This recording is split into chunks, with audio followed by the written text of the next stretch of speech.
it's really important moment in the history of humanity. This moment we're experiencing this month with everything that's going on, and I think the culmination of this new beginning, as the old crumble, the new emerge, and this is the new. This is the new possibility for the planet, the new possibility for humanity, and a new possibility for our children and grandchildren. And I want to mention as well that Jean and Joe, are a pioneer and they're giants. I feel humbled to be here. They have done so much to bring awareness of this change in mentality and this change in conceptual notion of our world and our reality into the public, and reaching out to folks around the world, just like you and I, like people that have, good logic and, what I call common sense, which is not so common, and that just is so important. And in one way, it takes a lot of courage to do that. So thank you so much for your work, because it as well opens the way for people like these inventors and I that have worked in the dark corners in some laboratory setting or some desk somewhere writing formulas, to be able to bring it to the world. And typically we're not going to get the support of the established scientific community, but if we get the support of the public at large, because it makes sense, because it has common sense, then we are able to push and force the established community to take a look at it, a real look. And I've had to sit and stand in front of some of the biggest physics, buff in the world, and tell them that they're fundamentally wrong about some things. They've got a lot of good things going, but they're fundamentally wrong about some other things. And one of those is that you can look at the world and think that things in the world defines the space, or you can look at the world and say the space defines the things.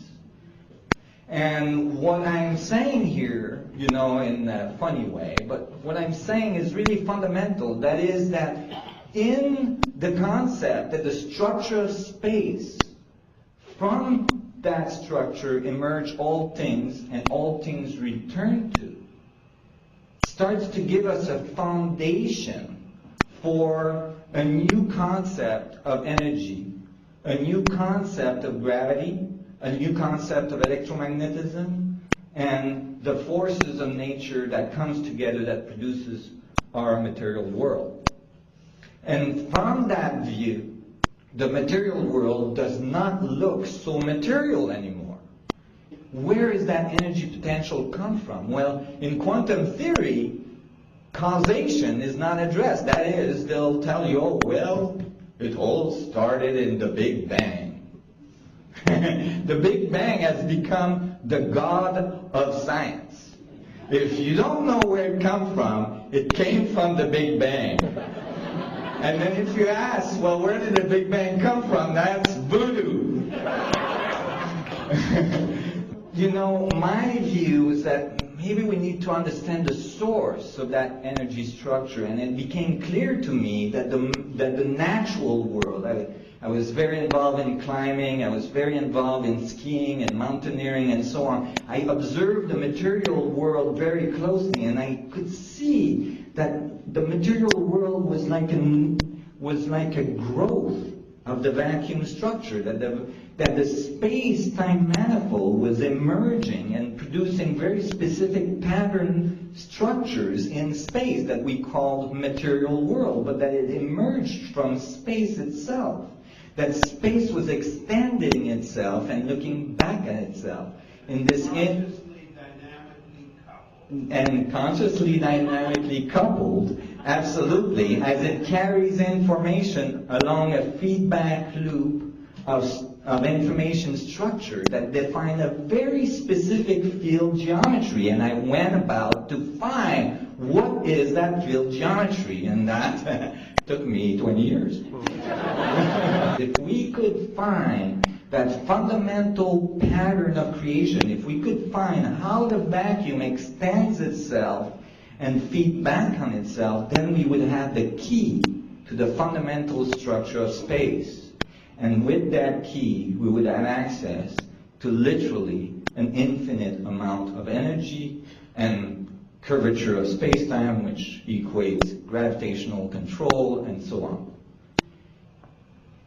Beyond that is the fact that realizing that this infinite nature is actually present in you, in every one of your atoms, and that because of that infinite nature, you are connected to all things in the universe at all times, that you're dependent on the structure of the vacuum for every billionth of a second that you exist, that you are actually exchanging information with all of the universe through every one of your atoms right now in this room in order to breathe, experience, assimilate the information, and feedback information, that you're an active participant in the universe creation right now, is the ultimate understanding, the ultimate message of this new energy technology.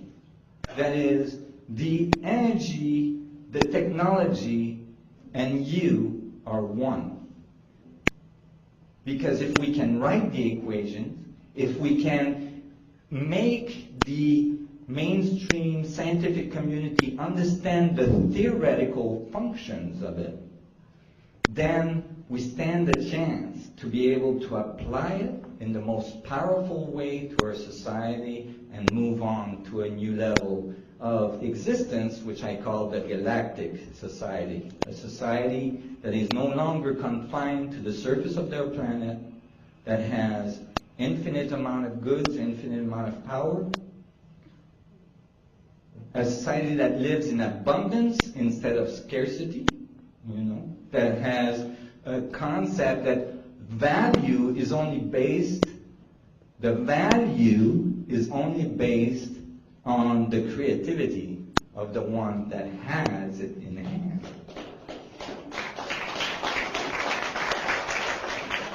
And that, I believe, is the ultimate. This is what I visualize when I see our future. That's what I visualize when I look at the eyes of my 3-year-old and when I think of his children.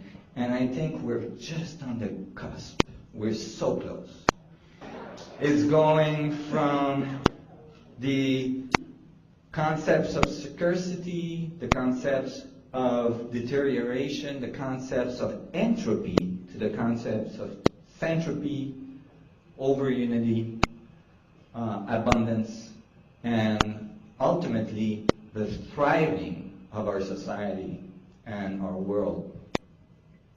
And so in this, I'm glad to be with you. I'm glad to be part of this. I'm honored to be part of this.